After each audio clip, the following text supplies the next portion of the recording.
Hello दोस्तों, कैसे हो आप लोग। आज मैं एक्सप्लेनेशन करने जा रहा हूँ the heist of the country movie के स्टोरी को। कहानी की शुरुआत फर्नांडो नाम के एक आदमी को दिखाते हुए होते हैं जो अपने लाइफ से थोड़ा परेशान था क्योंकि उसका किसी भी काम में मन नहीं लग रहा होता है। इसीलिए वो पेंटिंग्स वगैरह बनाने लगता है, लेकिन इसमें उसको वो पैशन नजर नहीं आ रहा था जिसकी उसे तलाश था। तब वो परेशान होके अपने प्रॉब्लम की सोल्यूशन के लिए एक साइकियाट्रिस्ट के पास जाता है जो उसका प्रॉब्लम को सुनकर उसको सुझाव देता है, अगर तुम कोई फिजिकल एक्टिविटी करो शायद तुम्हारा मन लगने लगे। इस बात को सुनकर वो मार्शल आर्ट सीखने लगता है, लेकिन वहाँ भी उसे सेटिस्फेक्शन नहीं मिल पाती। इसलिए जब वो शाम होने पर घर की तरफ जा रहा था तभी अचानक बारिश होने के कारण उसकी सिगरेट बुझ जाती है, जिसके वजह से वो उसे बहती हुई पानी में फेंक देता है जो कि उसे बहाकर सामने की एक बैंक की सीवेज में ले जा रहा था। फर्नांडो ये देख के खुश हो जाता है क्योंकि यह उसे अपना मकसद मिल गया था। अब उसे समझ में आ गया था किस काम को करने से उसे खुशी मिलेगी। दरअसल इस सीवेज के रास्ते से वो बैंक रॉबरी करके आसानी से निकल सकता था। जरूरत थी सिर्फ एक अच्छी टीम की, तो इसीलिए वो अपने दोस्त सेबेस्टियन के पास जाता है जिससे वो अपने रॉबरी करने की सारा प्लान उसको बता देता है। जिस बात पर सेबेस्टियन उसे राय देता है कि वो सबसे पहले इस काम के लिए एक इन्वेस्टर को ढूंढे कि वो इस काम में लगने वाले चीजें जैसे गाड़ी वगैरह का इंतजाम कर सके।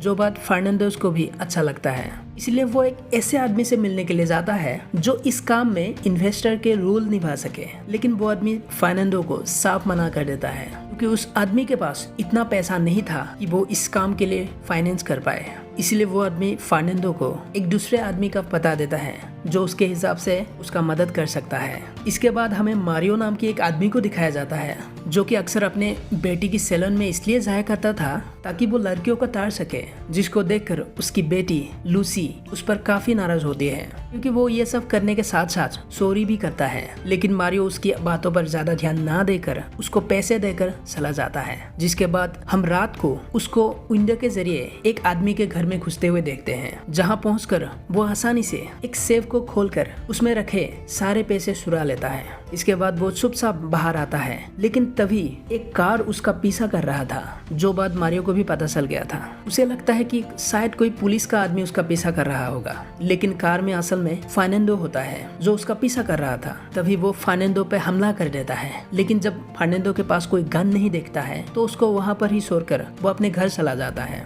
जहाँ उसे घर पे अपने दोस्त का एक वॉइस मेल मिलता है जिसमें वो मारियो को बता रहा होता है कि फर्नांडो नाम का एक आदमी उससे मुलाकात करना चाहता है क्योंकि उसके पास एक बहुत जबरदस्त प्लान है, इसलिए वो कल उससे जाकर मिल ले। ये बात सुनकर अगले दिन मारियो एक आइसक्रीम पार्लर में फर्नांडो से मिलने जाता है। फर्नांडो को देखकर मारियो पहचान जाता है। फिर फर्नांडो मारियो को उस बैंक को दिखाने के लिए ले जाता है, जहाँ उसे फर्नांडो बैंक की रॉबरी के बारे में सब कुछ अच्छे से समझाता है। फिर वो अपने पास ही का एक सीबेस के ढक्कन को खोलकर उसमें मेजरिंग टेप डाल देता है ताकि वो रोड से इस सीबेस के दूरी नाप पाए। इसलिए वो दोनों पास ही के एक मैनहोल को खोल के उसमें उतर जाता है, जिससे उन्हें पता चलता है कि ये दूरी असल में 18 मीटर का है। ये सब कुछ देखकर अब मारियो को भी यकीन हो जाता है कि फर्नांडो के प्लान में दम तो है, इसलिए वो इस रॉबरी में उसका साथ देने के लिए तैयार हो जाता है। जिसके बाद वो सीधा अपनी बेटी लूसी के पास पहुंच जाता है। लूसी अब भी उससे काफी नाराज थी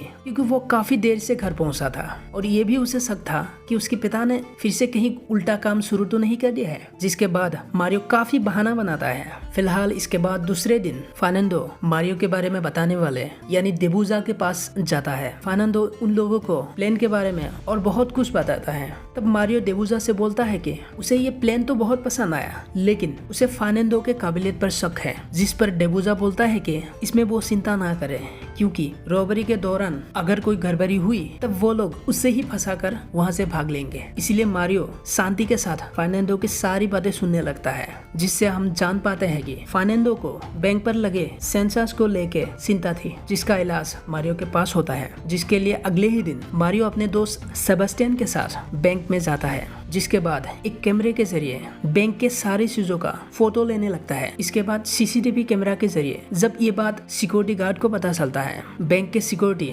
मारियो को पकड़कर तलाशी लेने लगते हैं। साथ ही वो लोग फर्नांडो के कैमरे को खोल के देखने लगता है, लेकिन वो पूरी तरह से खाली होता है। इसलिए उन लोगों को मजबूरी में मारियो को छोड़ना पड़ता है, क्योंकि उसने तलाशी से पहले बहुत ही सफाई के साथ कैमरे में लगे मेमोरी कार्ड को निकाल दिया था। जिसके बाद ये सभी मिलकर बैंक के ब्लूप्रिंट को देख रहे होते हैं, जिस पर फर्नांडो सभी से कहता है कि किसी तरह से बस ये पता लगाना होगा बैंक के बैक डोर से सीबीएस की हॉल तक दूरी कितनी है, जिस पर ये काम देवुजा बहुत ही आसानी से कर देता है। वो बताता है कि ये दूरी असल में 7 मीटर और 20 सेंटीमीटर होता है, इसलिए उन्हें अब इतनी ही दूरी तक मेन हॉल से एक टनल खोदना था, जिसके जरिए वो बैंक रोबारी के बाद आसानी से बाहर निकल सके। इसलिए अब सभी काम पर लग जाते हैं। इस दौरान इन लोगों पर और एक मुसीबत आ जाते हैं, जब फर्नांडो बैंक की सेफ्टी बॉक्स को खोलने की बात करता है, क्योंकि उन लोगों को तकरीबन 400 सेफ्टी बॉक्स खोलने होंगे। इसलिए फर्नांडो के कहने पर मारियो इसी बैंक के दूसरे ब्रांच पर एक सेफ्टी बॉक्स रेंट पर लेता है,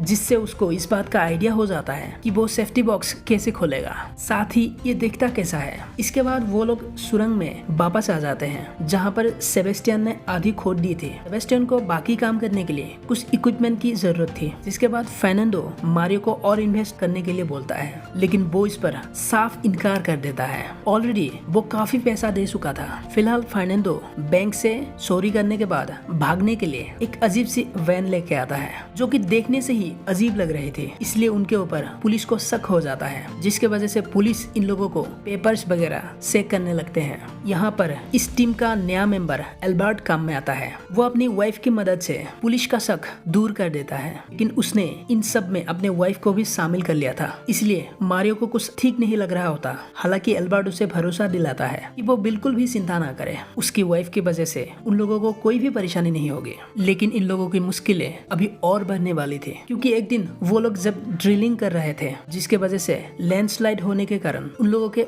बसे हुए इक्विपमेंट भी टूट जाते हैं, जिसके वजह से इसको दोबारा लेने के लिए उन लोगों को दोबारा मारियो की मदद लेनी पड़ती है। जिसके बाद सिचुएशन पूरी तरह से बदल चुका था। इसके बाद मारियो को लग रहा था कि उन लोगों का प्लान काम बिल्कुल नहीं करेगा, जिसके वजह से मारियो और पैसे देने के लिए इनकार करने के साथ साथ इस टीम को छोड़ के चला जाता है। इसके बाद एक दिन फर्नांडो को प्लान के बारे में सोचते हुए एक आइडिया दिमाग में आता है, और इस आइडिया को बताने के लिए वो सीधा मारियो के पास जाता है। वो उससे शेयर करता है कि बैंक की सिक्योरिटी सिस्टम काफी ज्यादा स्ट्रॉन्ग है, इसलिए वो लोग मेन डोर से एंट्री करे और रॉबरी के बाद अंडरग्राउंड टनल के जरिए बाहर आए तो प्लान बिल्कुल सही से परफेक्ट काम करेगा, और साथ ही पुलिस को इन लोगों पर कोई भी शक नहीं होगा, क्योंकि वो लोग बैंक के वर्किंग टाइम पर बैंक में घुसेंगे। दरअसल वही एक टाइम है जहाँ पर ज्यादातर लॉकर खुले होते हैं, जिस पर ये बात सुनकर मारियो काफी खुश हो जाता है, क्योंकि उसे इस प्लान में दम लग रहा था। इसलिए वो फिर से टीम को ज्वाइन कर लेता है, जिसके बाद सभी रॉबरी के प्लान पे लग जाते हैं। और फिर वो दिन आ जाता है जब उन लोगों को इस काम को अंजाम देना था। इसलिए ये लोग नकाब पहनकर मेन गेट से बैंक के अंदर घुसते हैं। सभी कस्टमर को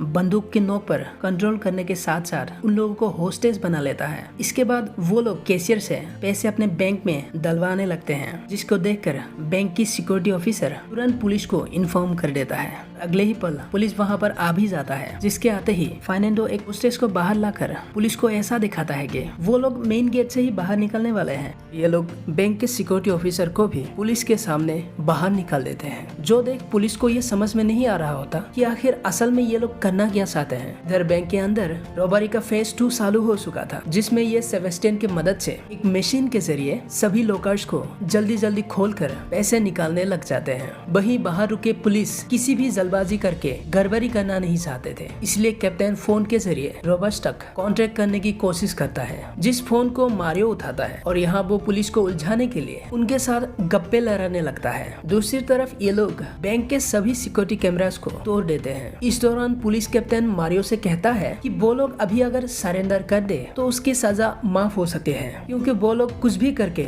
यहाँ से बाहर तो नहीं निकल पाएंगे। जिस दौरान मारियो को पता लगता है उन लोगों के होस्टेजेस में एक ओल्ड लेडी का आज बर्थडे है, जिस वजह से मारियो उसे भी आजाद कर देता है। फिर वो कैप्टन से कहता है उसने एक नई होस्टेस को आजाद कर दिया है, इसलिए वो लोग अगर बाकी लोगों की जान की सेफ्टी चाहते हैं वो लोग उन लोगों के लिए डिस्ट्रिक्ट अटॉर्नी को यहाँ बुलवा के लाए और साथ ही सुरक्षित उन लोगों को बाहर निकालने के लिए इंतजाम भी करे। इसी दौरान जिस मशीन से लॉकर्स को तोड़ा जा रहा था वो ज्यादा गर्म हो जाने के कारण बंद हो जाती है, इसलिए ये लोग उसका ठंडे होने के लिए इंतजार करते हैं। हालांकि आधे लॉकर के पैसे फर्नांडो ने सेबेस्टियन के पास भेज दिए होते हैं। इसी बीच कैप्टन मारियो को फिर से कॉल करता है, पर मारियो उल्टा सभी का टाइम वेस्ट कर देता है। इधर मशीन ठंडे होते ही वो लोग जल्दी से बाकी का काम खत्म करके टनल से जाने लगते हैं। इसके बाद बाहर भी कैप्टन को आइडिया हो चुका था कि मारियो उन लोगों से सिर्फ टाइम पास कर रहा है, बाकी के लोग अंदर में शायद कुछ और ही कर रहा है, इसलिए वो जल्दी से स्पेशल फोर्सेस को बुला लेता है। वहीं बैंक में फर्नांडो